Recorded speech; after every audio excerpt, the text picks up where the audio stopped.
ThinkingRealEstate.com. Art Meyer here. Jackie Austin. Special Pinch guest. hitting, Pinch hitting. substitute hosting. Laura's on assignment. Yes, she is. Hopefully. Yeah. Good morning. Good morning, Mark. And how would they get a Jackie, hold of good us, morning. Jackie? Do we know? 787-3397 here at the radio station. Jackie is all She's over on it. it. We usually have to prompt Laura with numbers holding up. Signs. And they can also email at mark@thinkingrealestate.com. Yeah, lots of ways. And I have my computer in front of me. So, How's the new name working out? Of your it's corporation. working out well. I've had a lot of people say, I'm thinking real estate. Yeah. Are you thinking real estate? Well, yes, I am, actually. I've had a few people not like our signs. They don't like the color, believe it or not, which I particularly like. Yeah, well, I've had kind of a mixed. We've had one or two people say they don't like it, but most people really like them. So, or they give us little tweaks, like, you know, the name should be a little bit bigger or something like that, which is good. We like that Well, feedback. except that's not happening because we already I know. know, but it's good to have the feedback for when we do have to get our next signs or when we do any kind of marketing. What's the color scheme? Orange, white, and blue. I guess I haven't seen one yet. You haven't? I No. should have brought one in. So how does that? Is the sign white? They're orange on the bottom, and then the upper part is white, and it says Thinking Real Estate, and then our name is in blue. Yep. It looks nice. Okay. I like it. It's and then we also Was there a lot of study that went into that? It There was, took us a long time. we tend to analyze things to death in our office. Okay. So there was a lot of discussion. Yeah, yeah. But, you know, they're reflective, so they get seen at night. That was the other thing I was going to so- say is we actually spent the money on reflective signs, so at night they show up quite well. That's good. It is good. And I actually had somebody call the other day and ask about something on our website, so I know people are looking at our website. Good. I don't get out much at night. You don't? Well, not looking at signs. But I'll have to take a ride. There you go. Yeah, See how reflective they are. they look nice. I personally like them, and it's nice to take that 7% that we were paying a national company and funnel it back locally. So on our advertising Sure. to Good. WKHM. Yeah. Keep funneling. Thanks. We'll try. So you got a bunch of new listings, Mark? Well, I've been just swamped Yeah. since the first of the year. January has been busy. Busy. It's crazy. Yeah, and I asked Jackie to join me talking today because she does a lot of short sales, and I do a fair amount of short sales too, and I just had my first one turned down this week, That's what you were saying. which bothers me. Yeah, Because I think that, and actually, right after that, I had another bank say that they didn't think that they were interested. It was kind of a preliminary discussion, and it was a local bank, and they weren't really interested, I'm using my air quote fingers, yeah. until the owner is getting behind, and I think that's really short-sighted. Yeah, that is. I had somebody ask me yesterday, another agent that doesn't really deal with short sales, but he asked if banks will consider them if the person's not behind, and my experience is that they will in most cases. Was it a big bank or a small bank that rejected the offer? It was a medium-sized bank, Medium. and one with whom I had not worked before. Okay. So it was So go back here. Now the well. Here's the owner's not behind. no on that particular. These are two different cases. Okay. In that particular case, the owner got married. Her husband owned a house. She owned a house. They have kids now. Can't afford the second house. It's way upside down price-wise. You know, typical story. Michigan happens to be a dower state. Do you know what that is, Greg? No. It means a woman can own a piece of property without her husband having any interest in it, even if they're married. But a man cannot own a piece of property without his wife having an interest in it. So That is dour. it is for the husband. It is dour. It's dire. But anyway. So she owned this house prior to him, and he has no interest in it. But the bank still wanted his information with regard to Oh. assessing whether or not they're going to work on the short sale. Well, they denied the short sale because she hasn't been living there because they got married and moved into his house because it was bigger. This is a tiny slab, 2-bedroom. And the bank said because she hadn't been living there as her primary residence, they were turning it down, which I think is just short-sighted because they're going to get it back. Yeah, they're And we gonna, have a cash offer on it. right. They should. So I guess I'm going to try to go over the person's head who made That's that what I would do. decision. Yeah, I would try to find somebody else at the bank that might. And I'm good at reconsider. that. I Facebook stalked the Yes. president of Wells Fargo Mortgage one time. Yeah, Did I if tell anybody you can that find story, it, it's Mark. Yeah, I couldn't get a response to some questions from Wells Fargo one time, and so I found out who the president of Wells Fargo is, and she happened to have a Facebook page, and so I finally contacted her through Facebook, and within an hour her assistant was calling me back. Isn't that remarkable? It was remarkable, and we got the deal done. So you do what it takes. Are you taking calls, Jackie? Sure. Okay. Good morning. Or you should put on your sign, "This buy this house or we'll kill you." That sounds. Wow, I think that's implied. Right. That'd be In a this little market. straightforward, wouldn't it? No, we can't do that. No. We love our Oh, clients. they're very nice, Yeah. So, nice mortgage people. Yeah. Sell real estate. Real estate, yeah, we try. We have our moments. But anyway, so that was the first one, and then the second one was a local lender saying that there's a client that is quickly running out of her money. She's retired, older, and the bank said, you know, sorry, but we don't see any reason to do this Yeah. Until she's like, until she doesn't have any more money. Right, and that's just crazy. It is crazy. So. I mean, they're going to get it back sooner or later, so why not Right. deal with it up front and get Right. Exactly. They'll get more money. more money So. more quickly? you taking calls? Love to. You sure? Why not? Do you have a I'm not question? getting any emails. Good morning. Do you have a question? Yeah, what's the plan? Buy this No. Get out of here. Get out of here. Yeah. So. There's always one. Right. Yeah. Well, there's more than one. I've seen a couple of banks lately that I've been dealing with that have their minimums are a little higher than our offer, but we've been working on them and we're getting to the point where we're actually going to get them to still go through. So that's the other challenge. You know, it used to be, or if a person is behind, the bank is more likely to just take whatever offer they can get. If the person is not behind, they might negotiate a little bit more. But you know, if Have you you had stick to any your buyers guns, then. say no yet? I've had, we've got 2 right now where the buyers said, we'll come up a little if you meet us in the middle. So, that's, So it's a typical negotiation. yeah, it's then. just like a typical negotiation. And the banks have said, you know, let us do our research and see what we can do. So, So give me a, for example, like say you have a $100,000 house. Let's start there Yes. on a short sale. Yes. Okay.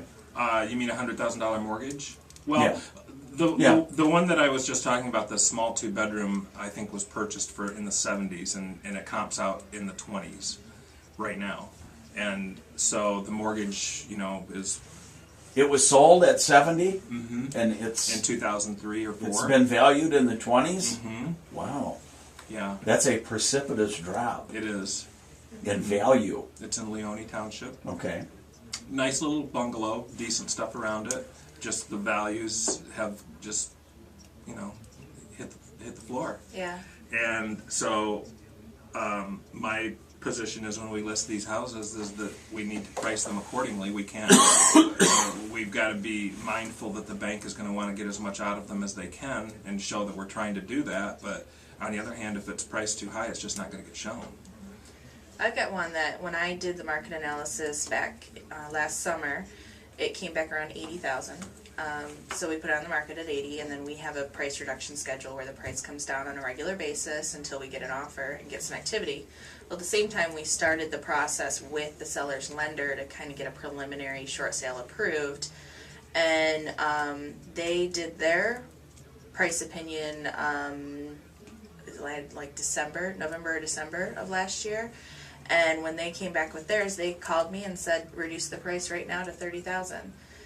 We did. I mean, it was by that time our price was already down in the 50s, so it was about a $20,000 drop at that point. We had an offer within 3 weeks. Yeah, and I have one right now on behind Jackson High School, behind Withington Stadium, that I comped out in the 50s, and the bank called and said that they had a BPO, broker's price opinion, done, and it was 17. That's unreal. It is. Prices are amazing, and this is a nice house. New windows, nice, good roof, decent place. Natural woodwork. Wow. Beautiful. Need a house? Great. I wouldn't mind being close to Jackson That's High. nice. Yeah. I You could could just walk to You the could- game. yeah, you could stagger exactly. home. Yeah. Yeah. So each one of these, Jackie asked about the lender, whether it was a large one or a small one, and I think that's the truth, is that there aren't any hard and fast rules with these, and you have to just take each one. Some of them use websites in which we have to upload all of the documents, and they don't want to talk to us, they want us to use that website. There are others who, So it's I've got one that we have to do everything by faxing, Yeah. which is just bizarre to me. and then you have to wait 48 hours for it to hit their system. Yeah. I'm using my air quote fingers again. so it's pretty impersonal.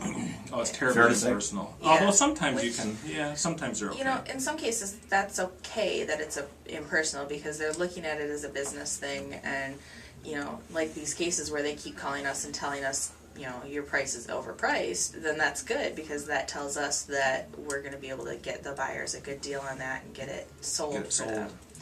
So rather than these ones that say, "Oh no, your price is under," so you got to come up. I find that the local banks, and I've talked to Laura about this a couple of times, the local banks almost have more, when you're dealing with somebody local, they almost have more of a proprietary attitude towards it. Like, because they live here, it's more like their own house. And sometimes I think that, Gets in the way. yeah, it does. Yeah, but and like you said, everything is different. So there are some local banks that are super easy to work with, and we'd love to see those come across. And there are some that you go, oh Lord. Well, easy to come across. I mean, you like to see them come across because they're easy to deal with. Right. Yeah. Yeah, because it's a Right. short sale situation. I have a couple of even national banks that when I see that that's who the mortgage is, I'm okay with it. Because I know that that bank's going to work with us and they're going to get it sold, and they understand that this is a situation we're in and people need to deal with it. So. But none of them are easy. I wouldn't say that. I had one I last wouldn't say year that in the fall. We wrote the offer because we had done our preliminary work while it was listed. The offer was written on October 18th. We had it closed by November 4th, and that was a short sale. Wow. So And I had one last year, 2 years ago, that I think we closed it in about 3 weeks. Same thing. Cash deal. So, Yeah. wasn't my listing, but it was a good deal. So what do you have going on? Any new listings? no, not new listings. I got a couple price reductions. And then I'll talk about my new listings because I have a bunch of them. Yeah, I got 2 short sales that have been reduced. The first one, 1101 Pringle. It's a big house over by the hospital.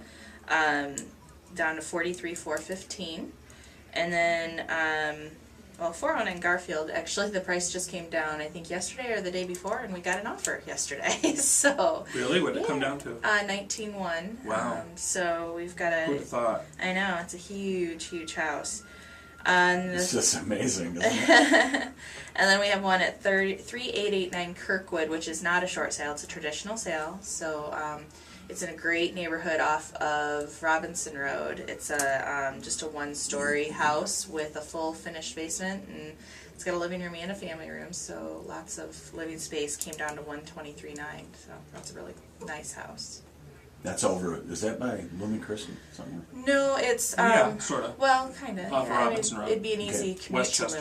Lumen. Okay, so Yeah. Westchester area. Yeah, it'd be really easy to get to Lumen. I didn't think about that. So I have a bunch of, I've been working on some commercial stuff, vacant land. I have 800, you need 800 acres, Greg? 800 Probably acres not. out in Henrietta That sounds like a Township. lot of. Nice piece of maintenance. property. For $750,000. It's bank owned. A guy bought it for hunting land out of the metro area, Wow. and then got it back. The bank did. So I listed that yesterday. Where is that? Henrietta Township, Okay. adjacent to the Portage River. I think it's like 846 acres or something. Just woodland? Wetlands, Wetlands? a little bit of woods, barns, no house. Nice piece of property, beautiful. And I also am listing a commercial building on Francis Street today, like 13,000 square feet for $125. Nice place, good shape, printing shop, print shop. If you need a Out commercial towards building. Andy, or Uh-huh. where is that? Yeah, Okay. it's I don't remember the address. It's right Close to the Party party store there? Yes, Yeah, exactly. okay. I think I know what you're talking about there. A couple of houses for the city, 509 West Franklin for $35. That's a big house. That's a nice place too. Yeah. 604 Detroit for $35 that we have an offer on. I don't know whether it's going to come together. I Yeah, don't think we're it working will. on it, but I don't know. 1707 East Ganson, which I have an offer on, which I Okay, think good is offer. going to come together. Good. That's a good one. What else, Greg? I'm supposed to ask you that. I'm not selling There's anything. a role reversal here. So yeah, there's been a lot going on. We've had a lot of buyers in January. But nothing's easy, as we've said. I still have not seen an easy deal come through, even the ones that should be. 3836 Lenlow off of Stonewall. Beautiful tri-level with a new kitchen, bathrooms, hardwood floors, fireplace for $149,700. Oh. 742 Oak Ridge. Should I keep going? Yeah, gosh. Wow, good. you got a boatload. A lot. 742 Oak Ridge, 1049. Really nice city home between 4th and West. That's a good neighborhood. That's an awesome neighborhood. Up on the hill. No, it's actually on the flats. Is it on Yeah. the flat land? Yeah, Over there? between 4th and West. Are you taking questions? Sure. Do you have a question? Well, I just was wondering if they could repeat that last commercial building somewhere in Francis. I mean, you guys seem to know, but I didn't quite catch the landmark. Could you- It's Okay. near the party store near Jensen, the old Jensen Lincoln Mercury. Near the party store. Yeah, It's- Is it it's not the Jensen Lincoln Mercury? No. If No, you want to it's- call, here's my cell phone. If you want to call me, I'll talk to you about it. 740-2028. All right. Okay. I will definitely give you a call back. Thank All you. right. Thank you. After 9:30. No, after 10. We start at That's 9:30. already after 9:30. About 5 minutes you can call. Right. So How long are your short sales taking? depends on the bank. That's one of the first things that Either calling or any. that's one of the first things that people talk about. Yeah. When an agent calls me, the first thing they'll ask, because we have to publicize that these are short sales, is how long is this going to take? Yeah, and it depends on if you do your homework or if you do the preliminary stuff before listing or while it's listed before you get the offer. My good rule of thumb is 4 to 6 weeks. Yeah, but don't you find that But the it banks depends on tell the you bank. that they don't want to hear from you until? Really? Mm-hmm. That surprises me. They usually tell me they don't want me to call them back until. It all depends on the bank. There are some that say no. Maybe it's just me. Yeah, maybe. They just don't want to talk to you. You mean once you set the price? Or? Well, no. When Once- I notify them that I have listed a house which is going to be requested as a short sale, they say, send us the listing information, and then we don't want to hear from you again until you get an offer on Yeah, it. it all depends on the bank and their procedures. My first step is always to call the bank and say, I have this exactly house what I listed. say to them is, we've just listed this house. I want to find out what your procedures are for a short sale. Oh, that's a good idea. So I just ask them. That's Hey, good. you can call Mark at this number. Well, my cell phone is 740-2028 for that person who That's what you called. just heard. Yeah. But our office number is 780-3800, and our website is thinkingrealestate.com. And you can call Jackie there too. Yep, I Right. can reach there too. Thank you. All right. College Potter Center proud to present the timeless classic Fiddler on the Roof, Sunday, January 29th.